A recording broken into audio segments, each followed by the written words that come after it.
Hello everyone, and welcome to Fotografiska. My name is Daniel Sanchez-Torres. I'm one of the one of the exhibition coordinators here at Fotografiska. That's not the promotion for for those of you who are first-time visitors, Fotografiska is a photography-based museum founded by two brothers in Stockholm nearly 10 years ago. And this is the first North American location. For those returning, welcome back. Since our opening in mid-December, we've been fortunate enough to host musicians like Lucinda Williams and Julie Geary, and photojournalists and fine art photographers like Adi Nez and Anastasia Taylor-Lynn, who have given us insight into their craft. Currently, we are surrounded by the work of Joseph Arthur, a musician and artist, who has, for the past several weeks, been inhabiting our sixth floor space. His inhabitation will come to an end in a performance on February 12th, so please join us for that. Before we start tonight's event, I do want to let you know that the bar is open in the back, and the restrooms are just that way. Tonight, we add to the list of wonderful creatives with Mikael Owunna. Woohoo!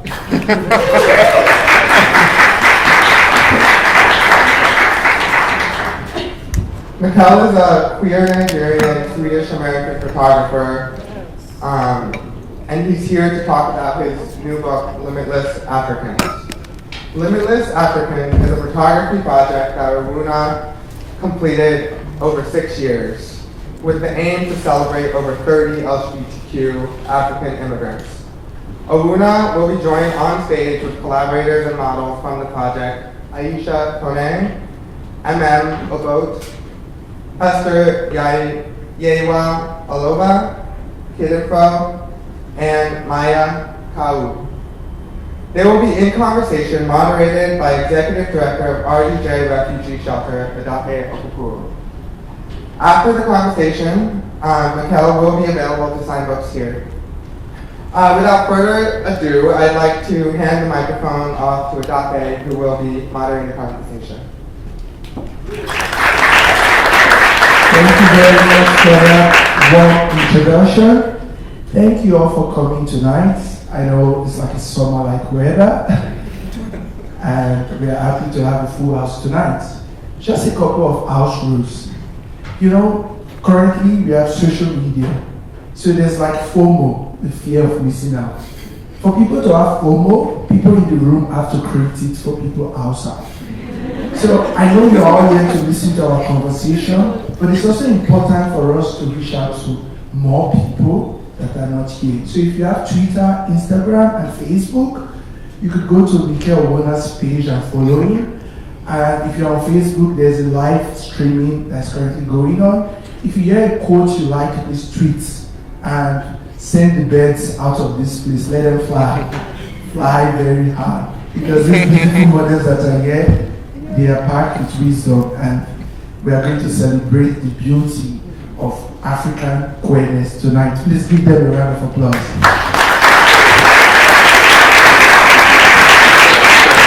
Thank you. You guys are a very wonderful participant. So I met Mikael online, like every other person I've heard of that met him. They saw a beautiful art of him on Tumblr, Facebook, Twitter, Instagram, or wherever you could find queer art. And they're like, who's this guy? And I'm like, wow, he's also a third part Nigerian, showing the work of Africans. I was like, I need to meet this guy. So I DM'd him on Instagram. Luckily, he replied me.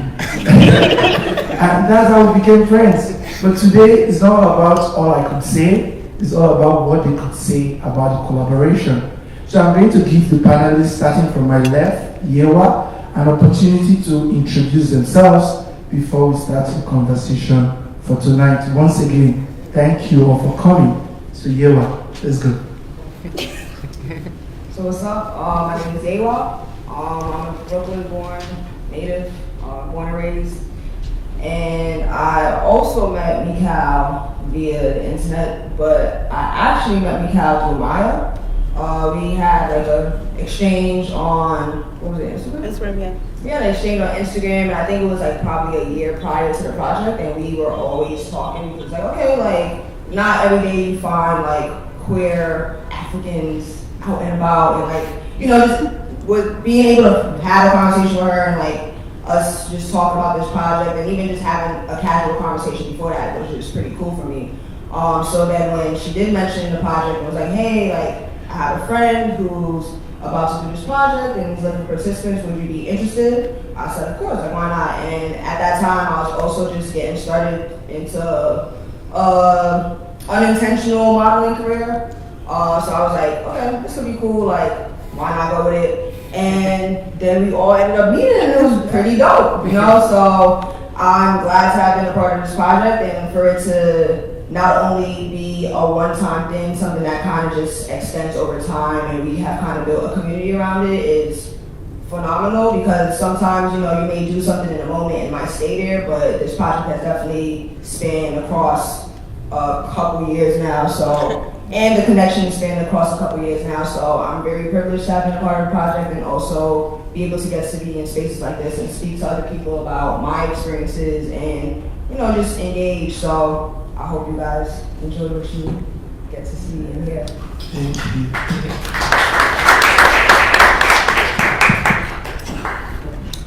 Hey everyone, I'm Amadi. I go by Kidandfro. I don't have my fro right now, so I know it can be kind of misleading. I am blessed to be sitting up here, honestly, with these amazing people. I met this gem through Yewa. Honestly, when I was told about the photo shoot, it was a winter. You might see it on the TV. It was a winter. It was snowing, and she was like, they were like, would you have to come to the shoot? I was like, why not? Like, I don't know. Like, this was my first photo shoot. I've never done a photo shoot before this. I was very alarmed that I was asked to come while it was snowing outside. But I was like, let's try something new. And that day was amazing. I stepped out of my comfort zone, and ever since then, my modeling career has taken off. I cannot tell you how blessed I have been. I have been in Afro-Punk Essence, Refinery 29, so many different things just from this one opportunity. And it's, yes, it is a blessing. I don't know what else we're supposed to say. Thank you. Yes. Thank you. Thank you very much. I'm going to skip Mikael because you guys got to him at the beginning. We'll come back to him. So we skip to the person next to Mikael, Emem. Hello, hi, my name is Emem. I am a singer, songwriter, poet, insert a bunch of other things, model, also dominatrix, sexual educator. I met Mikael, I bet, was it through Facebook? I think so, Sam. Facebook said, somebody put me on to Mikael and said that I'd be interested in this project, and I said, okay. I had modeled a little bit before with another amazing photographer, but I was like, oh, this was cute, let's try it, right? And at the time, I just really kind of came into myself as a queer person, not only just sexually wise, but mainly and specifically within gender and how fluid I am and just my expression. And as well as trying to find space for that within my Nigerian identity. And this project has been, this project opened us to a lot of things. This and then, Infinite Essence happened. And yeah, it's been life-changing. And what has been said, community. Yewa, we about to go to Cuba. We're going to Cuba this year. So good things, amazing things. Thank you, Emem. Next. Hi everyone, I'm Mai'Yah. My pronouns are she, they. How did we meet? Oh, yes, I remember. So I found out about Limitless Africans a few years ago, 2015, on Tumblr. I was looking up, queer Africans, because I was really coming into my queer identity and trying to look for more people that identified as queer, so like another community, because in Staten Island there isn't that many queer folks and there isn't that many people of color to begin with, so it kind of felt isolating on Staten Island. That's where I'm from. I didn't say that. I'm from Staten Island, New York. My family is from Liberia, West Africa, and yeah, I was born in. Where was I born? Noel. I was born in North Carolina, but I didn't stay for long. My parents were already in New York. That's besides the point. But we met on Tumblr, and I reached out to Mikael and I said, I love what you're doing with this project. Is there any way I can be a part of it? And we hit it off through there, and we did one photo shoot together in 2015. And then after that, we did another photo shoot for queer African women, to be like subject at the moment. But yeah, that's how we met, and I have been able to make new friends, and a lot of people have reached out to me about this project, and me being an artist as well, and a photographer, and doing a lot of queer work, and having a really being so connected to my Liberian identity. It was amazing to meet Mikael when I did, and I feel like he has really helped me blossom into the queer femme that I identify with today. Thank you very much. So, it is very difficult sometimes to find queer spaces as an African person, and Mikael has dedicated his work towards uplifting the stories of queer people. But this work transcends beyond uplifting the stories of queer people. And I'm not just going to speak for him. I'm going to allow Mikael to explain what was the framework behind this book. Hi everyone, can everyone hear me? Okay, okay. I first wanted to thank Edafe and the amazing models here who participated in the Limitless Africans project for helping to build this amazing community of queer Africans and trans Africans. It's really life-changing to be in community. I also want to thank everybody for coming. It's an amazing opportunity to be here. I usually tell people how unexpected it is for me to be here. I studied biomedical engineering and history in college. I did not study photography. But I was really inspired to pick up the camera because I was seeking to create images and spaces where I could feel I could be a full and complete individual. I did not see my first image of an LGBT African person until I was 23 years old. And I was hearing messages that it's un-African to be LGBTQ, and how can you inhabit these two identities? That as if these two identities could not inhabit the same body. And simultaneously, there were no images in the media that I could turn to.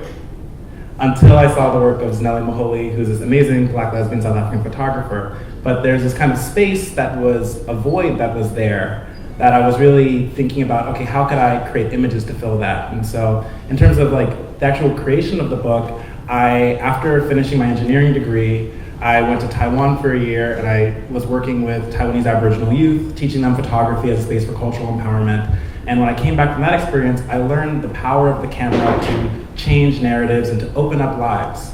So when I came back, I was like, okay, wait, the image can make something different. And I started thinking about this project about LGBT Africans. I was like, okay, how do I do this? And I started just doing a bunch of research. I started putting up open calls on Tumblr, Instagram, so I'm like, are there any LGBT Africans? Because I didn't know anybody. So it was an open question. It's like, I'd heard that, there aren't LGBT Africans, these identities don't coexist. I didn't know anybody, so I put an open call online. And dozens of people reached out to me. I was like, whoa. And I kept hearing again and again that everybody had heard this same idea, that it was un-African to be LGBTQ. And so that became really the fulcrum point around which I structured the project. I started thinking about what are the type of images that, for me, when I was 15, when I came out on MySpace, I'm taking back in time, what images would have been helpful for me to see? that where an LGBT African person could be really whole and be inspired, you know? And so that's kind of what inspired some of the images you're seeing on the screen here. It's inspired the collaborations here because I didn't see any of these images that engaged with the African diaspora, LGBT African diaspora, and I wanted to try to challenge that with my work. So that was what kind of was the impetus for it and what kept me going, because I worked on this for like 6 years. And then that's what produced the work at the end. Thank you very much for your work. So while you were speaking, something came to my mind. Yewa, I remember in 2016, you visited Nigeria. And being a queer person in America is different from being a queer person in Nigeria. And when you went to Nigeria, you had a different experience because Nigerians, when they see a woman dressed like a man according to gender roles, people question you like, why you dress like that? You must be gay or something like that. But in America, that might be a different experience. How did this shape your view of the being a queer person or being a queer African? Okay, well, yeah, I went to Nigeria summer 2016 to visit family. It was the first time I was in Nigeria in, I want to say, over 10 years. So to give a kind of idea of what my family dynamic is, I live with my mom and my younger sister over here, and we have a few cousins, but a majority of our family members are in Nigeria. So that would include like my father, my grandmother, aunts, uncles, cousins, like the larger family picture.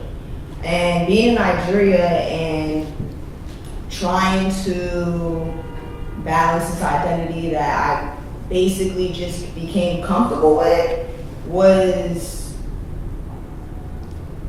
it was a challenge. Like, I didn't even expect the challenge I was gonna have. Like, I remember going into Nigeria, and even before I went to Nigeria, like, mentors of mine and teachers and my therapists was like, you cannot go to Nigeria. Like, it's basically gonna undo everything that you've kind of been working hard for the last 2 years. And I'm like, okay, well, I can't just tell, speak to my mom and be like, oh, I don't wanna go. Like, that doesn't, especially since I'm not out, that doesn't really make sense in, like, in her mind. And I didn't feel like, I wasn't ready to be out and do all of that. So being in Nigeria definitely gave me a better understanding of what it's like to be queer in spaces that deny your queerness to that extent. Like, although I did feel like my queerness was already denied in my home space, the level to which it was denied in Nigeria was very different. I feel as if like I went to Nigeria trying to dress a little bit different to try to throw everyone off, but I definitely just got my hair cut for graduation. Like,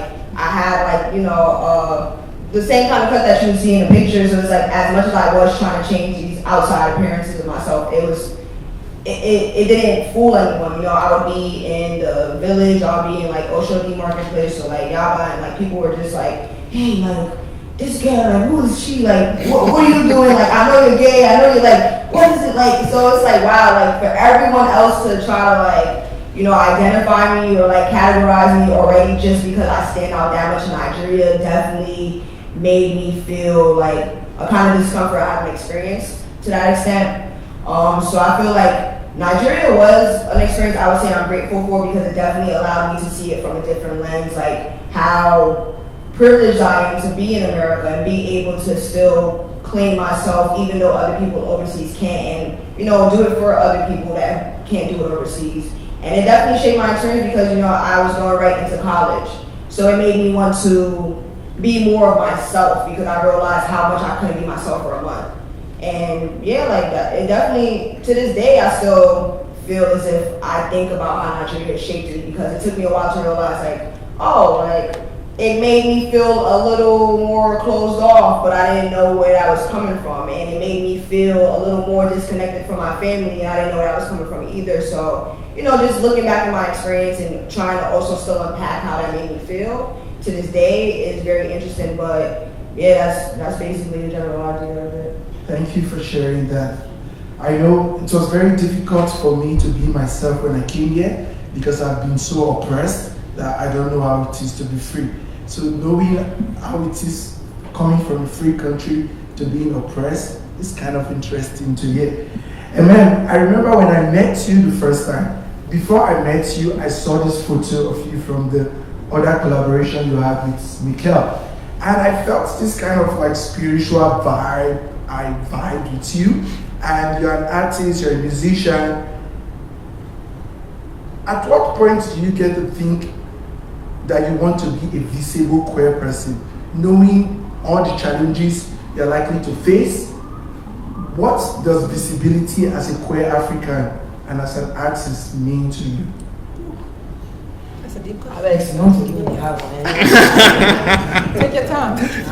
I will take my time.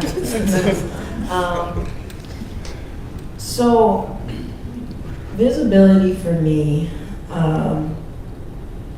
first of all, we all know that homophobia and transphobia is a symptom of white supremacy, correct? In a capitalist society, and this one that we live in, correct? We're all understanding that America is, and Western powers have been the biggest proponent of that. Because I really want to touch on that. Yoruba culture specifically actually was one of the biggest cultures in Nigeria that was gender neutral in their language and in their society grouping. They actually, many of their language did not have men or female. It was not a thing until colonizers came in. So my visibility, my visibility has really been bringing back a cosmology, a science, and a culture and people who were violently erased. Mikael and I have really vibed off of the fact that we were both Igbo. My grandmother on my side is Igbo, and my father's a Dibio, my mom's and all these different tribes mixing. I beg, my ancestors are always screaming and fighting. Igbos had wars for days and days. But within that, I am finding, and I have found this solace and grounded myself in a history far beyond the history that we have learned today. A history that is grounded even farther than Egyptian hieroglyphics. So why should I even ever doubt who I am and stand in that truth or even try and diminish that? If anything, you all should be diminishing yourselves in my presence for who I am. I know that sounds really arrogant, but it's true. Give it to him. Because in this space and in this vessel that I'm living in right now, I am as free as hell. No matter what. Sorry, I curse, but I'm free as hell. Nobody can take that away from me. Not even the Nigerian government. If I went back over there, Buhari, come take my head. I'm serious, because at the end of the day, there are people who are oppressed over there, but they're still living their truths. Every single day. In the face of being dragged out of their homes in the middle of the night and being literally burnt alive in front of the entire village. So how can I not be visible when I have the privilege? My mother and father came here because they had the privilege and the ability to do so. I will use this power that I have, whether I like it or not, and leverage it the best way that I can. So in all of our projects that we've done, that's been the whole point, to bring visibility not only to myself, of course, and my truth and everything, but to bring more space and room for others to continue doing that. I want everyone to feel free. I want everyone to be their authentic selves. I want everyone to find out who they are, because every single person has that fucking right, no matter what the society tells us. And I had to say the F word to make sure it's stuck. Thank you very much. Mai'Yah, you're a Liberian, and most of us on this table were Nigerians. But despite the 1:5 or 1:6, you brought the other group together to be photographed. That must be very courageous of you to do so. But yes, she did. She brought the other group to be photographed. And I know you're a Liberian, and in Staten Island, they have a big Liberian community. As a queer Liberian that is visible, do you find community or a space to connect with Liberian queer community here in America? Well, fortunately, my best friend is my cousin, who is also queer, and so that's the main community that I have with my Liberian identity and my queer identity as well. But ever since I go to Parsons on 14th Street, and there are a few librarians there, and they are queer, and it's a really amazing thing to have met them. But a lot of the queer librarians that I have met have all been through Instagram. So it's not a huge thing on Staten Island, but there are a few of us around, and we acknowledge each other. We're like, we know that we exist. We are here. Our parents can say nothing, but it's definitely something that I'm still in the process of finding. I'm always on the look to meet more queer and LGBTQ Africans, because people need to know that we exist. People need to know that we are here. We're fighting for our rights still to this day, and we're not alone in this fight. For so long, I thought that I was alone. I was like, nobody understands me, nobody gets me, and then I meet everyone here, and I'm just like, that's not true. I have family wherever I go. Even when I went to Ethiopia, it was so hard to find queer folks over there, but Tinder helps a lot. It definitely helps a lot, and it's definitely it's in Africa, and I met beautiful people, and it was definitely a blessing to find community everywhere I go. I'm not alone anywhere. It's Actually, I'm here out with you every time now because I need more people, more queer people that are not gay guys. It's hard for me. So this takes me to Kidandfro. I know you guys want to ask questions. I will do that, but I just have to touch more on these people I'm sitting with. So, as a Nigerian living in the US, what does community mean to you?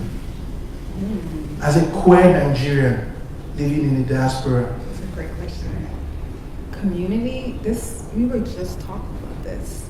Community literally to me means, okay, I'm gonna name a couple words. Okay, I'm a poet, so I gotta spit it like a spoken word.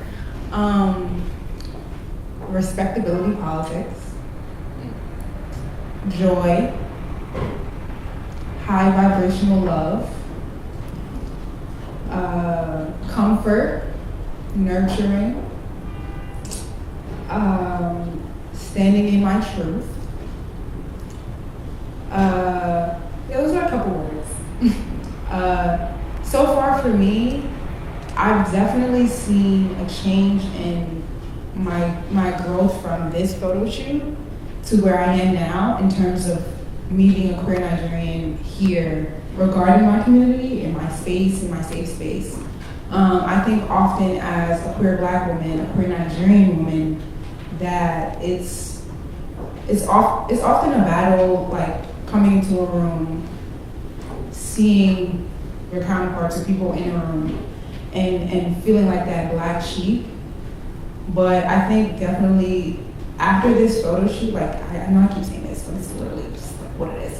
After this photo shoot, I definitely left with a sense of pride in my queerness, and that I didn't realize how, one, blessed I am to know other queer Black women, but also standing in my truth and knowing, okay, this is who I am. Because I also transitioned into college too. And it also means just being your true self. Honestly, that's really what it is, because you can't be anyone but you. And when you try to be, it just fails. So just don't. Thank you very much. Mikael, I remember the first time we met, you talked about finding, during your writing, the front cover of the book is something that has a meaning in local dialects in Nigeria, and finding writings about pre-colonial existence of queer Africans. Can you explain to us from your writings the realization you got about pre-colonial existence of African queerness? Because they say that being gay is un-African, and that's the concept that led you to writing this book. Yeah, so when I began doing the work, as somebody who studied Nigerian history is really important for me. So I was I'd been hearing and I had conversations with 40 LGBT Africans, and all of them told me they'd heard that it was un-African to be LGBTQ. So I wanted to actually interrogate, what does the historical record say? What is actual presence? Like, maybe there are none. Like, maybe it just did come when white people came to Africa. Maybe. You don't know. You have to look at the historical record. And so when I actually looked at the historical record, it was really fascinating because I found that there were dozens of examples from pre-colonial African societies that are documented of differential gender expression and sexuality. One example is, for example, the cover of the book. So I found out that there was actually a pre-colonial writing system in southeastern Nigeria called Insipidi. Like, no, we had writing before white people in the West. Like, I didn't know, but I learned this about 2 years ago. And when I was looking into the writing system, one of the symbols I found, which is the cover, represents two women lying in bed together, holding each other. And this was recorded in 1911 by an English anthropologist. And so it's like, I've been hearing this again and again and again, that it was Pan-African, But our own writing system had documentation of same-sex affection. And that's the type of knowledge that changes your perspective completely. I mean, kind of going back to what Emem was talking about in terms of the history of colonization, so I kind of went from there. I was like, okay, there's this history. And I learned about, for example, particularly during the 19th century, there are a lot of European thinkers who were creating a lot of theories around the black body.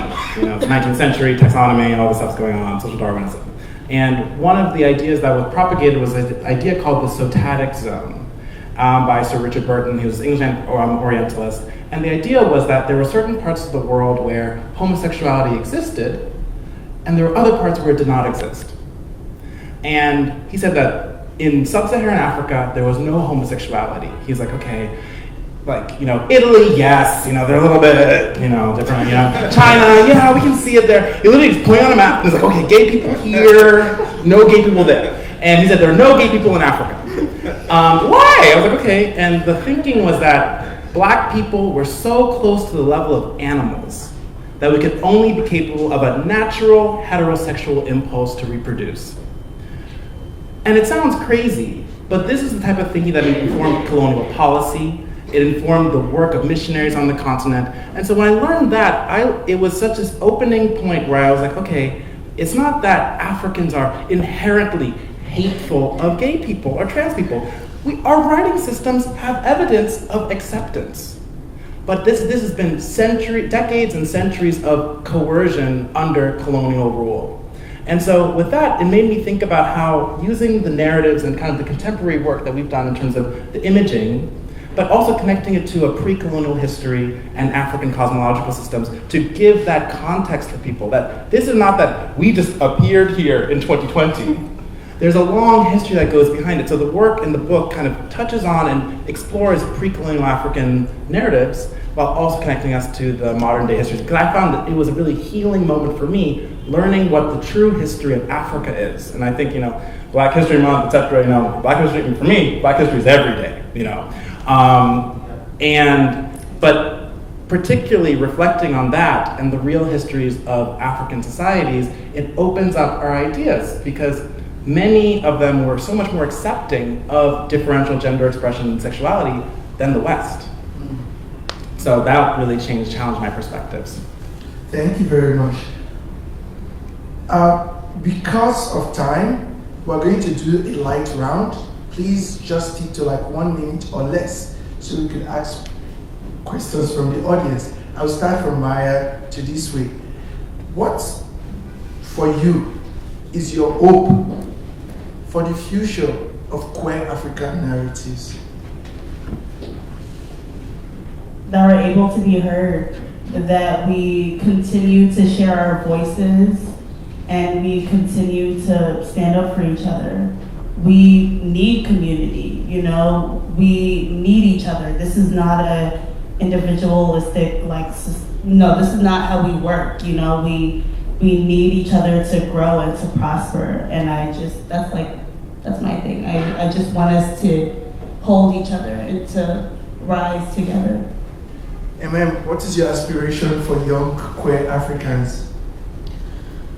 My aspiration for young queer Africans throughout the diasporas to be able to, one, educate each other and truly find a curiosity and yearn for knowledge from each other, learning of each other's experiences,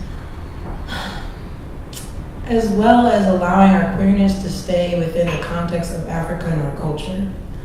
No offense, but I have an issue now with the word queer and when we put it in African terms, because a lot of the times our queerness is informed by a culture that didn't need the word queer. It existed on itself, it was independent of ourselves. So I hope that us as queer Africans and young folks can learn to continue to grow and build on our existence and our knowledge and our culture and all of that as independent of what we have been learned and taught, what we don't want and need in our life anymore. Thank you. Kidandfro, you raised your hand. Do you have something to say about the aspiration for queer Africans? Yes, definitely re-education, I guess, because of the colonization mindset that has affected us, honestly, especially with thinking that gayness or queerness is un-African. And definitely making sure that, again, people stand in their truth, that our young queer Africans understand that it is okay to be you, and regardless of what the society tells you, fuck them.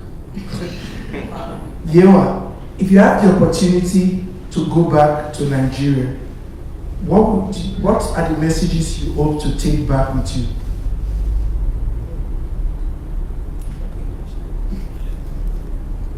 Okay, so when I was in Nigeria, I had a conversation with my father. My father's a pastor.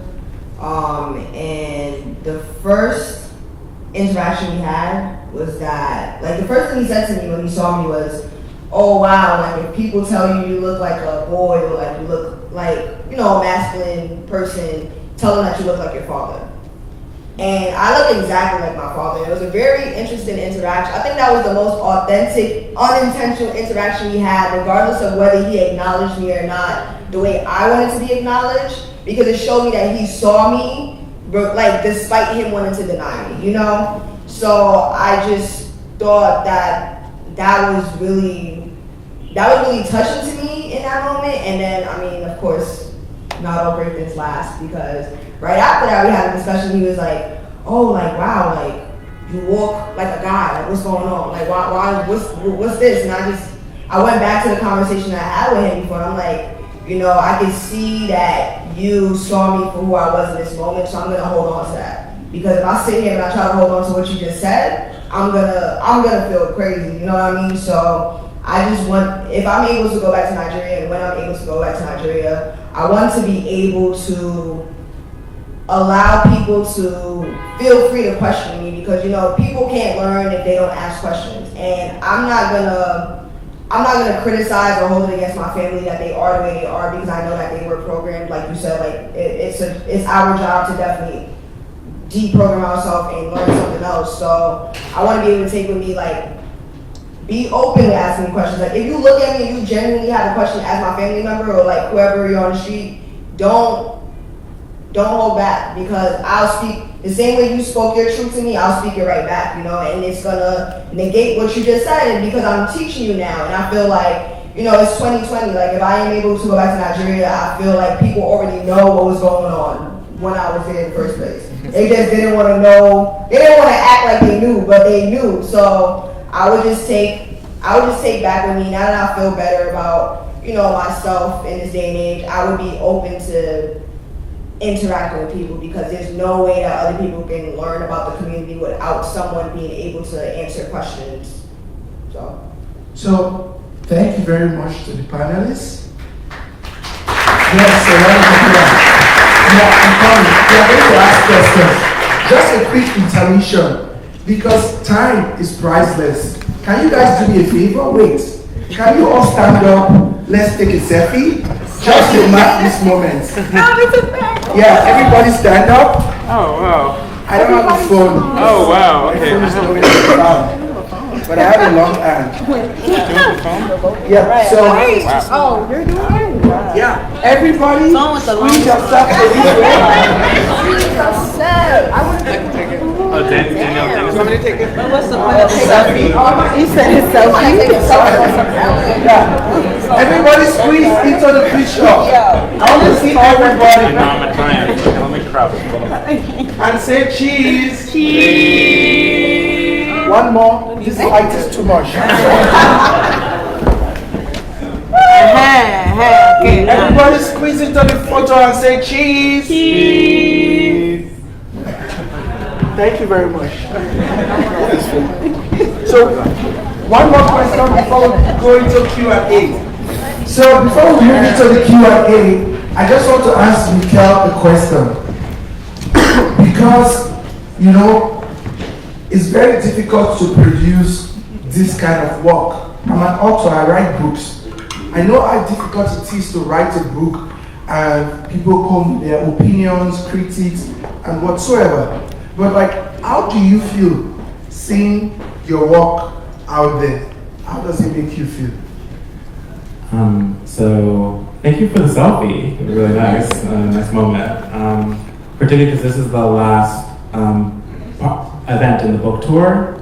That's really special. So thank you all for accommodating that moment. In terms of the process, so because the work happened over 6 years, there was a really big personal journey that went into it also.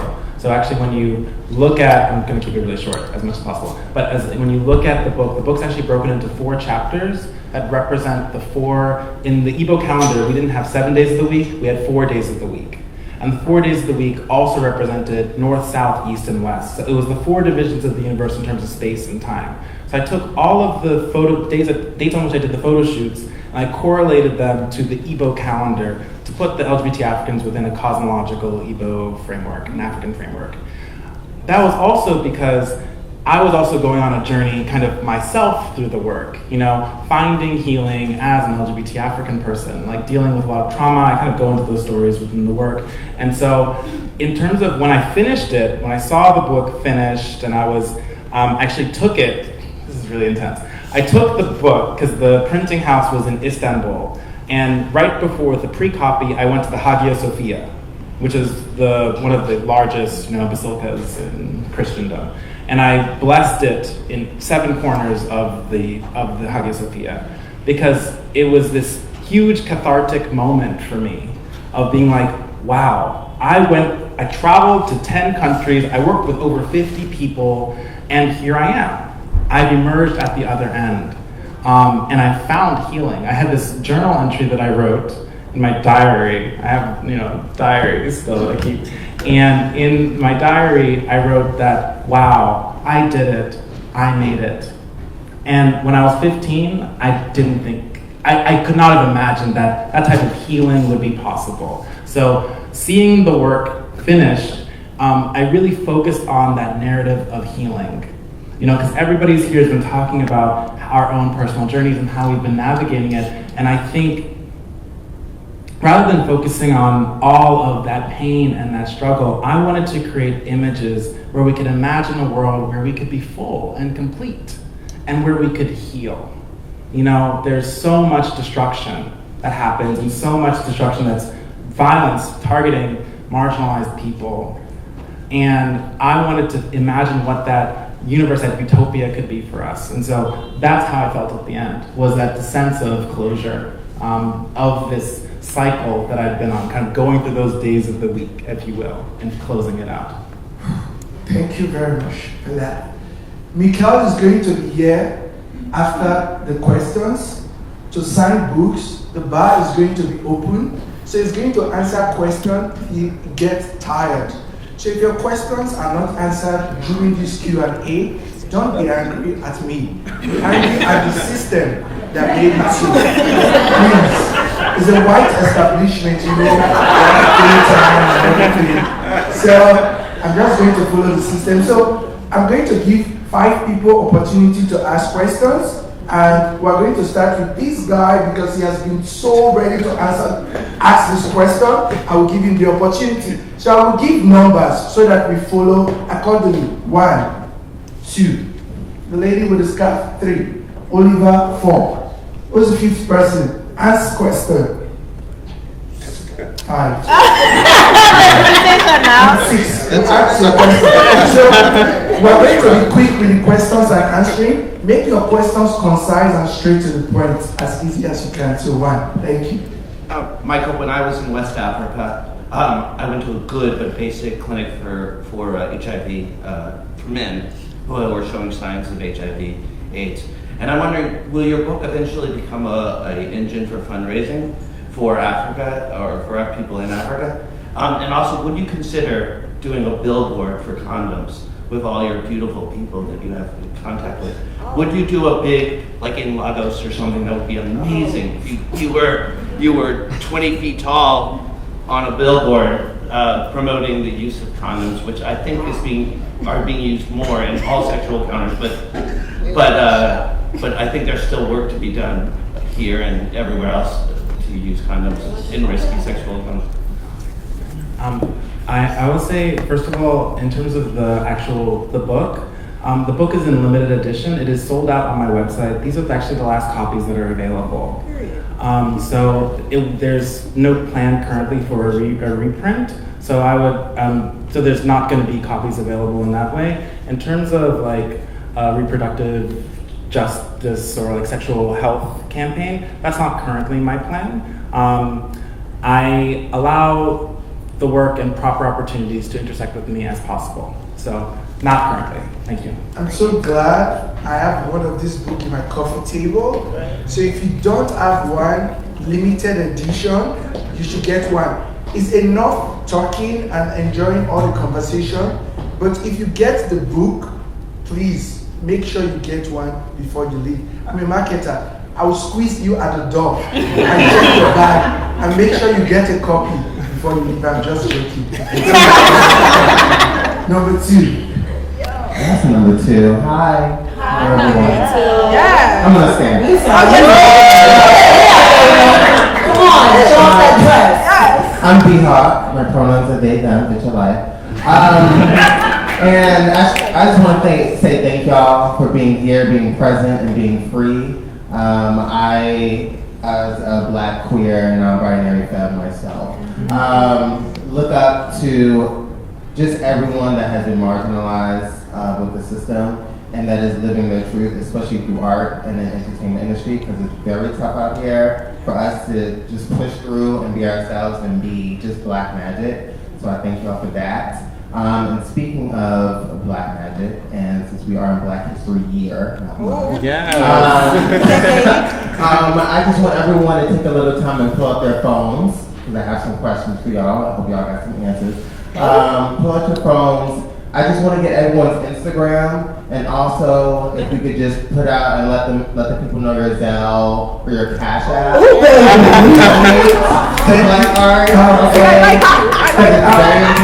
like that. Excuse me, thank you very much. But because of time constraint, can we move on with the question? If you have a question, I'll get my Cash App. I just want to know everyone's Instagram and Cash App or Zelle. So the Instagram and Cash App will be after the event, and you can meet them and take their Instagram. Thank you very much. I would still like to see it. Thank you. So that's very important.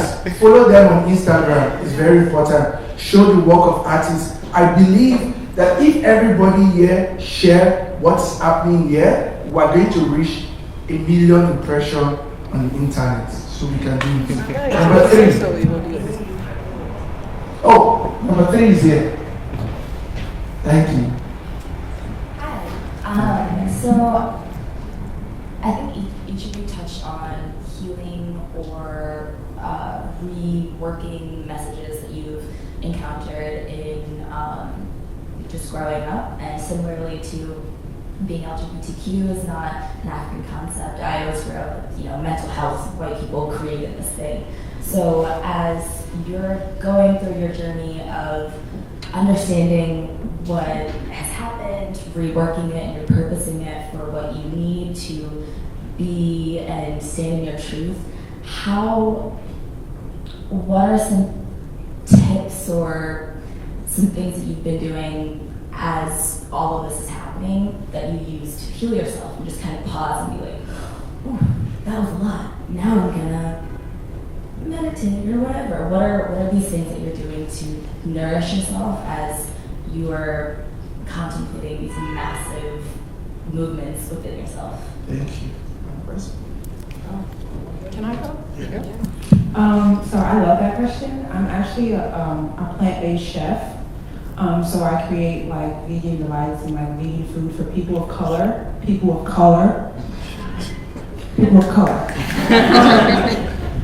And that's actually my outlet that I've used to help me like rewind and to relax. I also meditate and do yoga. And just sometimes stepping away from like the outside and just taking time to like get yourself together is really important, because I feel like this world asks a lot of Black women, and queer Black women specifically, and we like to give a lot, but we don't recuperate. And also just one thing that I've currently been doing is removing people from my life that don't deserve me, because that takes a lot of energy too, and that takes more energy out of you than actually giving to giving, period. So just removing energy vampires and reaffirming myself of my worth and what I deserve. So because we started a little bit late, I'm conscious of time, I will allow them to answer this question because it's very important in the lives of Black queer people to understand how to keep ourselves spiritually intact. If you have 30 seconds, let's just go around and you guys can say something about that. I focus a lot on my artwork. I think that's really important, and for me to be able to keep on going, I like to keep making or keep doing things that stimulate my mind or stimulate what is best for me. And also, I smoke. I'm sorry, I smoke. You don't have to apologize. I don't have to apologize, but if my mom is watching this, I'm sorry. But she will. Exactly. She'll find out eventually. So I mean, she knows, but for me, honestly, it's been music and sex. Music mainly because that's just been how I just speak to the world, and it's the one thing that I do for free, and I do with all my love and all my heart. And I do it for me. Sex mainly because that's also been a part of me that I clearly had to deal with depression in, but also because I feel that when you are able to tune in with yourself sexually, and be able to give yourself pleasure, you're able to then understand what you deserve in your life and what you deserve from others, and how you interact with yourself and others sexually. I truly believe definitely corresponds with how you just live your life in every other aspect. That's why I'm a dominatrix. Yes, Mikael. Oh, okay. Mine's less interesting. I think for me, creating artwork has been this really amazing space of healing. I wouldn't have changed careers from engineering to marketing to being an artist unless it was nourishing me. So being engaged in creating work that's healing, and then being engaged in community, and then getting to share it with people, having this is, for me, as a blessing. So I really appreciate all of you being here. Thank you. Thank you. Yewa. For me, spoken word definitely helps me out, being able to write and get my thoughts out and just seeing what I think outside of myself, being able to read what I think versus keeping it all inside of my head helps. Creative music as well, which is another medium that I started getting into. And also giving myself time to actually regard myself. I think I'm a very go with the flow kind of person, and I think I try to just go through life and not really think, or either overthink it or not think much about it. So trying to create space for myself to sit down and be yo, did you like that interaction you were part of? Did you actually?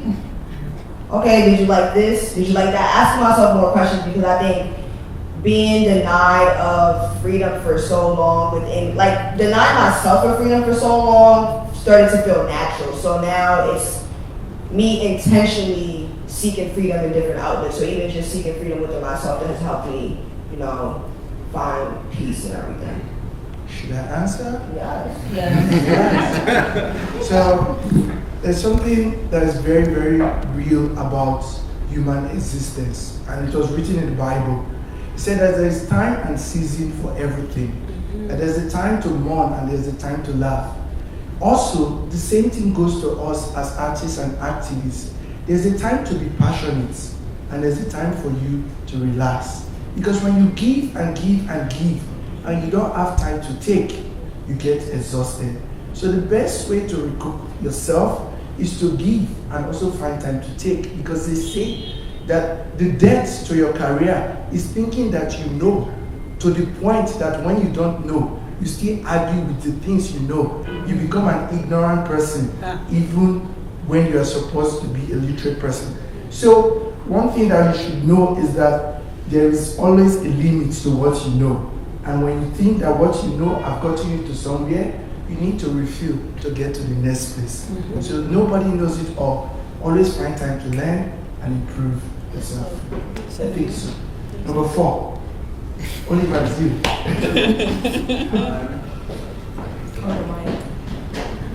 Oh, use my mic, it's fine. Thank you. Hi, everyone. My name is Oliver. First of all, thank you. You're all amazing. I'm another Nigerian. You know what they say?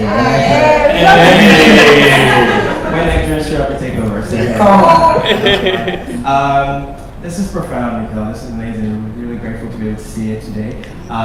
This is also a call to action. You know, that as Black, non-hetero, non-cis people, we need to make a concerted effort to document, to do our own research, archive, tell our stories, because there's an intentional effort to erase us, right?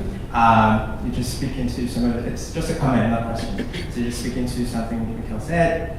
It's not even in the past anymore. There currently are practices across Africa that still promote and support non-heterosexual practices and emotional behaviors that are today fully existent, and you can actually document those. But there is, if you go on Google now, I'm going to give you a typical example, and I'm Emem, Abadiye. So in southern Nigeria, right, there is the history of it very quickly.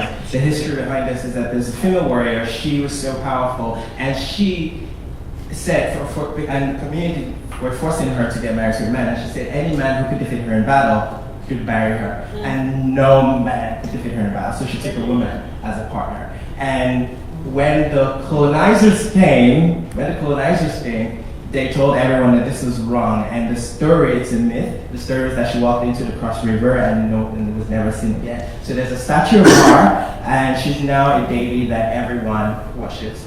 Wait, can I just touch up on you with what you just said? Okay, I didn't mean to interrupt you. I'm so sorry. Okay. But so like a Liberian saying is that someone crossed the river. So someone meaning someone is queer. So I remember one day, this was like a few years ago, my aunt was asking my cousin, they were like, oh, so and so, is Mai'Yah gay? Is Mai'Yah a lesbian? And then my cousin was like, I don't know, like knowing that I am, but like she didn't want to say anything, but her mom was like, oh yeah, she crossed the river. She definitely crossed the river, she must have. But like, it was very interesting that you said that, because I didn't know where the origin came from, but like, that could be it, who knows? It's like everything is so intertwined. And I'll just jump into my second point quickly. Again, great panelists, were very powerful. I think personally, I struggled with when it comes to how we identify. I struggled when I was back in Nigeria with how I identified, because I didn't want to claim the Western term gay. And when I moved here, I had to fill boxes and checklists, and so I had to be gay. And now we're reclaiming the word queer, so I'm calling myself queer and not gay. And trying to go back to my own history, I have to be very aware of I have to be mindful to not continue to perpetrate this using this colonizing language, right? Queer is very Western. So if I were to go back to Nigeria and I said I was queer, people would know what that means. And so again, speaking back to research and understand what you do with your 23andMe, or whatever it's called, also make a concerted effort to research more about the queer culture and history, because in where I'm from, we're called Omika White. And so that's how I identify as a Mikael Owunna. And so when you go back, my call to you is not to go back saying you're queer, but also do your own research and understand how your community identifies locally. But thank you. One really quick thing that's also really interesting in terms of researching around differential sexuality and gender was also learning that heterosexuality is also a Western construct. And so when people are like, oh, well, gay, this term comes from the West, heterosexuality is also a term that comes from Western terminology. And so I think we also have to really explode completely our understanding of what these boxes that people have been forced into under kind of white supremacy, which looks for kind of almost like a taxonomical categorization of everybody along certain lines. So, of course, all the LGBT identities that we're currently saying, and it's something I've also struggled with, is like, how do you describe the project to a popular audience, quote unquote popular audience, but then also kind of challenging people to also understand that even our understanding of heterosexuality is also fundamentally kind of a really modern occurrence. And so there was a much more open and broad way of people expressing themselves. Thank you. So this is going to be the last question, so you can breathe. So number 5. Thank you very much. Oh, okay. Hi everyone, I'm Will. Thank you so much for being here. I thought it was very powerful. It's more of a comment and not a question. So my family is from Zimbabwe. I grew up in Zimbabwe. I moved to Ohio when I was 11 or 12. And like for me, even I'm 31 now, to this day, I think I've met only one out like gay Zimbabwean person in my entire life, which is crazy. Wait, really?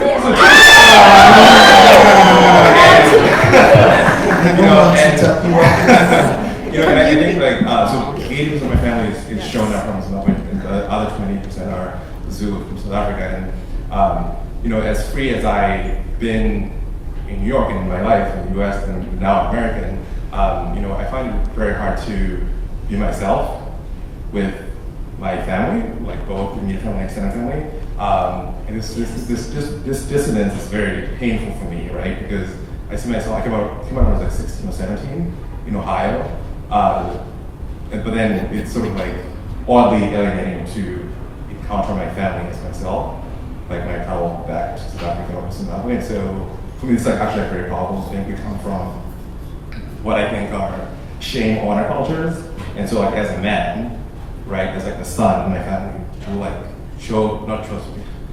was gay and proud to came out, my family took a hit, right? In terms of like our standing in our culture, this is based on honor and shame. And so I think this is like very powerful. And thank you all. Thank you very much. I just have one thing to say before the end of the panel.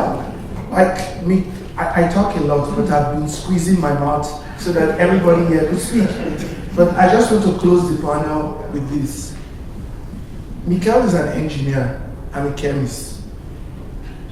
Our world today, there are so many problems that exist, but we are finding solutions to this problem. An engineer, a chemist, different way of solving problem, but to arrive at the same solution. And the solution is, when would it be possible for people who have the stories to tell their stories?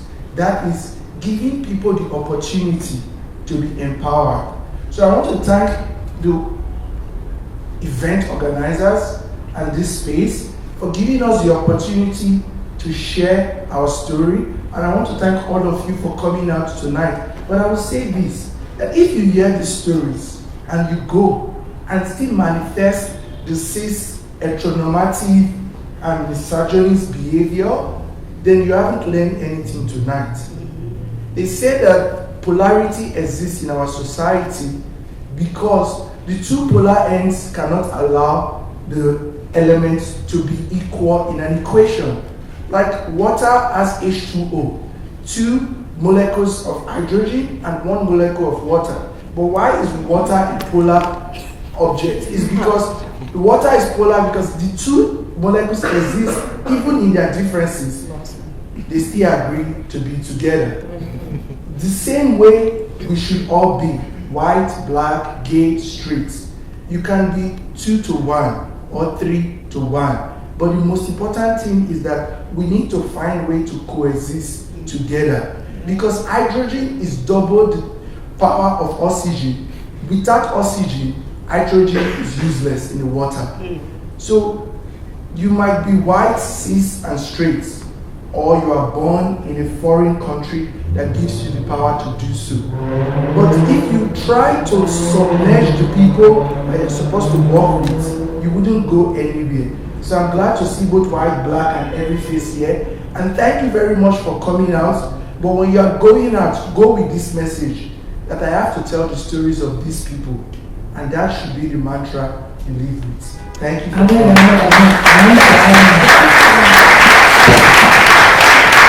Because I am who I am, I will not let you all go out without hearing a little bit of the truth, just a little bit of my truth. I talk about decolonization every day, every single day. Every single one of us in this room, when you walk out, you are holding down two consciousnesses if you didn't already. You have the consciousness of this white supremacist nation that has trained you and made you who you are today when you walked in. And now you have another consciousness that has been fueled by the knowledge of more than 6 African queer folks and experiences and all of that. What your job here today is, and this is not the same thing, but I bet I'm giving you work, because you will follow me on Instagram, all of that, but I'm serious, I'm giving you work and homework. I want every single one of you to go home tonight, and you will write yourself a manifesto. You will identify how you have continued to perpetuate this in your own life, either to yourself and to others. You will apologize to yourself for the harm that you've inflicted on yourself by abiding by the rules and norms of this society that has kept you from being who you are. You will go back to the child that you were, and you will feed that child and start to flow and grow and all the fun things that they used to do. And then you will carry that same compassion that you have found for that child with every single person that you interact with. Thank you Does everybody get that? Everyone's good on that whole Thank you very much. So, Mikael is going to be by this table signing booth. The bar is going to be open till midnight. Thank you all for coming. Remember to follow them on Instagram.